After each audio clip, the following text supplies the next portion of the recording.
Students, and welcome to the solutions of exercise 5.2, question number 3, 4 and 5. So here we have the question number 3. In the adjoining figure, P parallel to Q, that is ये जो आपको side में figure दिया हुआ है इसमें P Q के parallel है and find the unknown angle. This is what the question is asking for, that you should find the values of the unknown angles. That is ये जो एंगल आपको दिया है A B C D E F, ये सारे angles आपने find करने हैं. ठीक है, सिर्फ एक एंगल आपको गिवन है, दिस 125 डिग्री एंगल. तो हम यहाँ से स्टार्ट करके using the different properties, corresponding angle property, vertically opposite angle property, interior angles, all these properties we will use and we will find the values of the angles which are not known to us. So let us begin. सबसे पहले देखिए यहाँ पर जो angle 125 degree का है, ठीक है, इसके अगर आप D से इसको कंपेयर करो तो ये करस्पॉन्डिंग एंगल्स है. तो सबसे इजी टू फाइंड आउट है ये वाला एंगल. तो आप इसको फाइंड आउट कर सकते हो that D is equal to 125 degree and the reason you will give is because they are corresponding angles. और जब P और Q पैरेलल गिवन है आपको तो corresponding angles should be equal. अब इसके बाद आप आ जाइए, आपको एंगल B पता चल गया है, एंगल D पता चल गया है आपको 125 डिग्री. अब आप सिंपल सा देखिए कि जो एंगल B है ये इसके वर्टिकली अपोजिट है.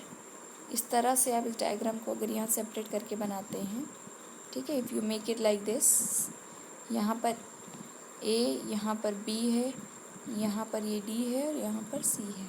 तो देखो D और B क्या हैं, they are vertically opposite angles.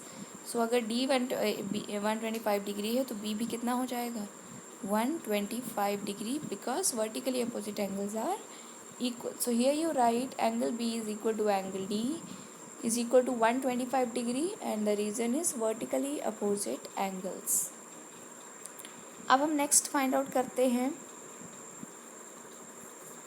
Angle F. अब एंगल F कैसे फाइंड आउट करेंगे हम, बहुत ही सिंपल है. आपको क्या दिख रहा है यहाँ पे, जो एंगल F है, ठीक है, this angle F and angle D, आप ये दोनों को देखो, ठीक है, दिस इज़ योर ट्रांसवर्सल. ये दो पैरेलल लाइन्स थी आपकी P और Q, तो ये थर्ड लाइन उनकी ट्रांसवर्सल है. F और D जो हैं, ठीक है, F एंड D सिर्फ F को बनाते हैं और D को बनाते हैं. यहाँ F है और यहाँ पर D है. आप अगर यहाँ देखो ध्यान से, ये ट्रांसवर्सल है आप, तो angle F and D these are interior angles on the same side of transversal. ठीक है, इंटीरियर एंगल्स हैं और सेम साइड में है ट्रांसवर्सल के, दोनों डाउन पोजीशन पर हैं. सो इनका सम कितना होना चाहिए, अगर P एंड Q पैरेलल हैं तो इनका सम 180 होना चाहिए. सो हम इसी प्रॉपर्टी को यूज़ करके इसको फाइंड करेंगे. So angle F plus 125 degree is equal to 180 degree. Reason is the sum of interior angles on the same side of the transversal. यहाँ आप सेम साइड भी लिख लीजिए. On the same side of transversal is 180 degree. आप क्या करें, इसको solve कीजिए और फाइंड आउट कीजिए. Angle F is equal to, अब ये 125 जब नेक्स्ट साइड जाता है, इस becomes minus 180 minus 125 degree. Calculation करेंगे तो एंगल F की वैल्यू आ जाएगी 55 डिग्री. अब जो आपके पास एंगल F 55 डिग्री आ गया, अभी देखो एंगल E इसके वर्टिकली अपोजिट है, ठीक है, these are vertically opposite angles E and F. So vertically opposite angles की वैल्यू इक्वल होती है. अगर F 55 है तो E भी कितना हो जाएगा, it will also become 55. So angle F is equal to angle E is equal to 55 degree and the reason is vertically opposite angles. अब नेक्स्ट स्टेप देखिए, एंगल C को आप ऑब्जर्व करें. So here is angle C, ठीक है, हम बाकी चीज़ें इरेज कर देते हैं. You have angle C over here and angle F over here. Angle C और एंगल F की आर्म्स ज़रा ड्रॉ करते हैं. ये दोबारा से मैं ड्रॉ कर देती हूँ. एंगल C की आर्म्स हैं ये वाली, ठीक है, और एंगल F की आर्म्स हैं ये वाली. अब आप देखो ये दोनों जो आर्म्स हैं एंगल्स की, इन्होंने मिलके कैसी शेप बनाई है, ऐसी. सो ये किस टाइप के एंगल्स हो गए, दे आर करस्पॉन्डिंग एंगल्स.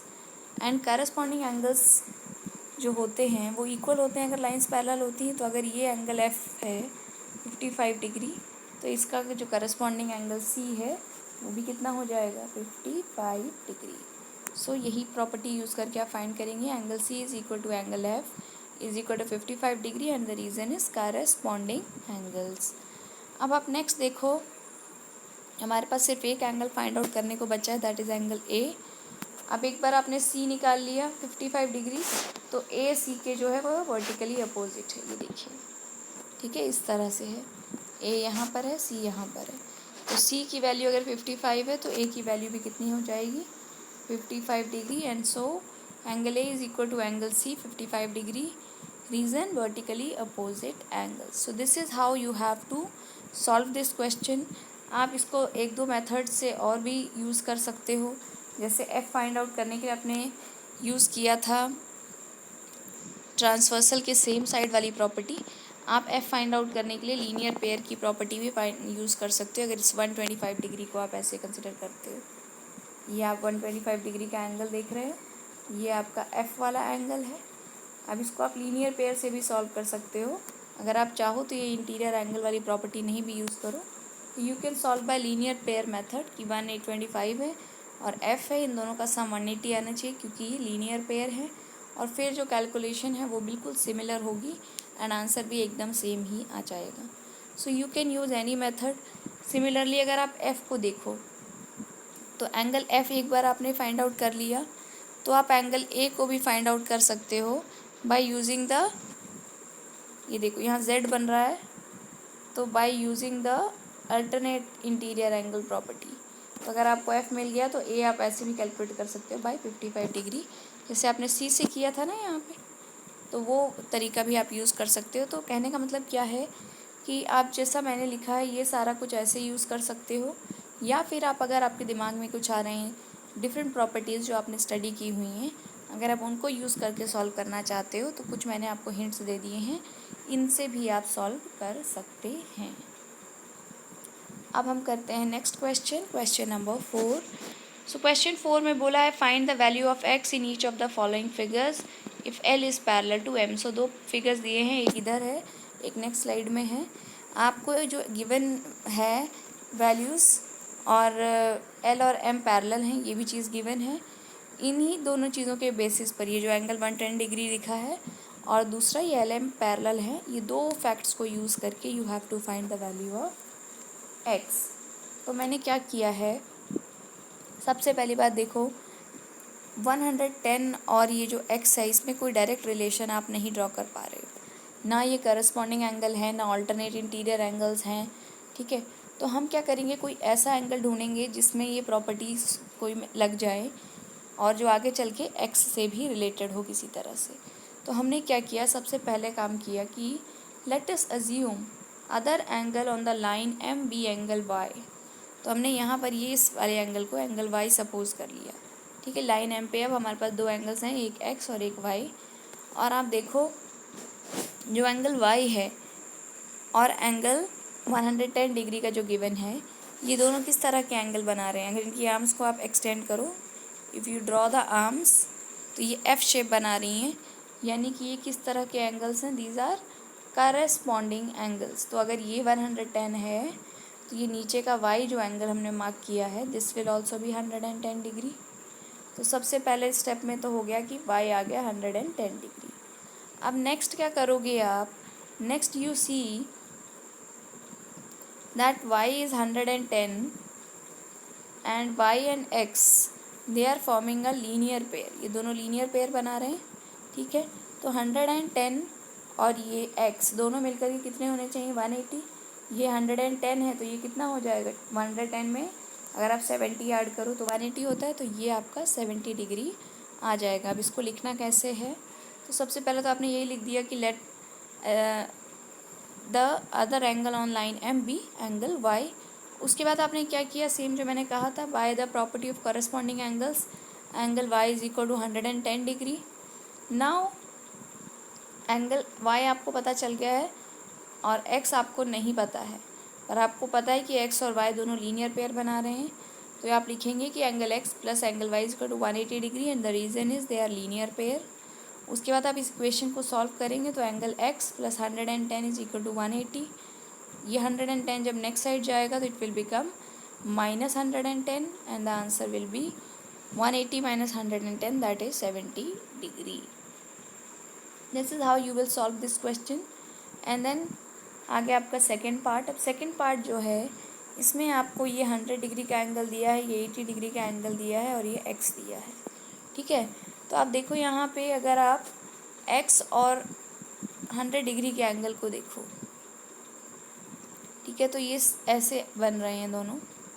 यहाँ पर आपको 100 मिल रहा है और यहाँ पे आपको एक्स मिल रहा है और ये एफ़ शेप है। एफ़ शेप करस्पॉन्डिंग एंगल्स की होती है, तो एंगल एक्स ऑटोमेटिकली कितना हो जाएगा 100 degree and the reason will be by the property of corresponding angles angle X is equal to 100 degree. अब बेटा यहाँ पे 80 डिग्री का क्या काम है, ये क्यों दिया गया है? ये आपको यूं ही कंफ्यूज करने के लिए दिया गया है। आप सिंपली यहाँ से फाइंड आउट कर सकते हो, पर कुछ बच्चे सोचेंगे 80 दिया है तो कुछ काम का होगा and so they get confuse. So don't be confuse, क्योंकि ये 80 आपको सिर्फ ऐसे ही दिया गया है, आपका आंसर सिर्फ 100 में से ही कैलकुलेट हो जा रहा है। अब हम करते हैं question number 5। So question number 5 is in the given figure the arms of the two angles are parallel, यानी आपको यहाँ दो एंगल्स दिए हैं। एक ये जो एंगल ABC मार्क किया हुआ है 70 डिग्री, इसके अलावा दूसरा एंगल है DEF। ये दो एंगल्स आपको दिए हैं और बोला है कि इनकी आर्म्स पैरेलल हैं, यानी कि एक आर्म फर्स्ट एंगल की और एक आर्म दूसरे एंगल की पैरेलल है, और उसके बाद second arm of the first angle and second arm of the second angle they are parallel. ठीक है, तो दोनों की फर्स्ट और सेकेंड आर्म्स आपस में पैरेलल हैं। तो ये हो गई आपकी बात सबसे पहली। उसके बाद आपको क्या बोला है कि 70 डिग्री का ये वाला एंगल है। ठीक है, दिस एंगल इज 70 डिग्री। आपको फाइंड आउट करने हैं दो angles, angle DGC and angle DEF, ये वाला एंगल। ठीक है, तो कैसे फाइंड आउट करेंगे? जब भी हम एक पेयर ऑफ पैरेलल लाइंस को कंसिडर करेंगे तो यहाँ का जो दूसरा पेयर है उसमें से सिर्फ उस लाइन को कंसिडर करेंगे जो उन दोनों लाइंस को कट कर रहा है, उनका ट्रांसवर्सल है। जो अगली वाली लाइन है उसको हम इग्नोर कर देंगे। ठीक है, तो मैं आपको ये दिखाती हूँ ड्रॉ करके with a green pen I draw. Okay, जैसे आप देखो, हम पहला ये वाले दोनों लाइंस को कंसिडर कर लेते हैं। अब इस लाइन को मैं थोड़ा सा एक्सटेंड कर रही हूँ नीचे की डायरेक्शन में, और इस वाली लाइन को भी मैं नीचे की डायरेक्शन में थोड़ा सा एक्सटेंड कर रही हूँ। ठीक है, and then I am extending this one also. अब आप देखो यहाँ पर, if you forget this one, इसको आप भूल जाओ। ठीक है, if you forget this one, तो आपके पास डायग्राम कुछ इस तरीके का है। दो पैरेलल लाइंस, ये उनकी ट्रांसवर्सल। ठीक है, यहाँ पर B है, ये G है। ठीक है, यहाँ C है, this is D and this is A। ठीक है, तो this is A, this is B, this is G and this is D। ये आपको चारों पॉइंट्स भी पता चल चुके हैं, और ये आपका जो यहाँ पर एंगल बन रहा है, ये आपका जो गिवन एंगल है 70 डिग्री। तो ये आपका 70 डिग्री का एंगल है। अब आप क्या करोगे, आपको फाइंड आउट करना है ये वाला angle, this angle you have to find the angle DGC। ठीक है, तो इसको कैसे फाइंड आउट करोगे? देखो, आप रिलेशन ड्रॉ करो। ये दोनों पैरेलल लाइंस हैं, I am using the red pen now. ये दोनों जो लाइंस हैं, ये और ये वाली दोनों पैरेलल लाइंस हैं, और जो ये है ये third line, this is the transversal. ठीक है, तो ये जो पैरेलल लाइन और ट्रांसवर्सल हैं, तो एंगल जो हैं आपके ये 70 डिग्री, और ये जो अननोन एंगल है जो मैंने रेड में मार्क किया है, ये दोनों के दोनों एंगल्स किस तरह के एंगल हैं? क्योंकि एफ शेप बन रही है तो ये करस्पॉन्डिंग एंगल्स हैं। तो इसका मतलब अगर ये वाला 70 है तो ये वाला भी 70 होना चाहिए। तो इस तरह से आपने फर्स्ट पार्ट सॉल्व कर लिया। Angle DGC is equal to angle ABC is equal to 70 degree and the reason is by the property of corresponding angles. ठीक है, अब दूसरा एंगल हम फाइंड आउट करेंगे, दैट इज़ एंगल DEF। तो मैं सारा कुछ इरेज कर देती हूँ और सिर्फ आपने जो नया एंगल फाइंड आउट कर लिया इसकी जगह इसको लिख देते हैं। अब ये 70 डिग्री का एंगल बन गया है यहाँ पे। अब आपको फाइंड आउट करना है ये नीचे रेड वाला एंगल DEF।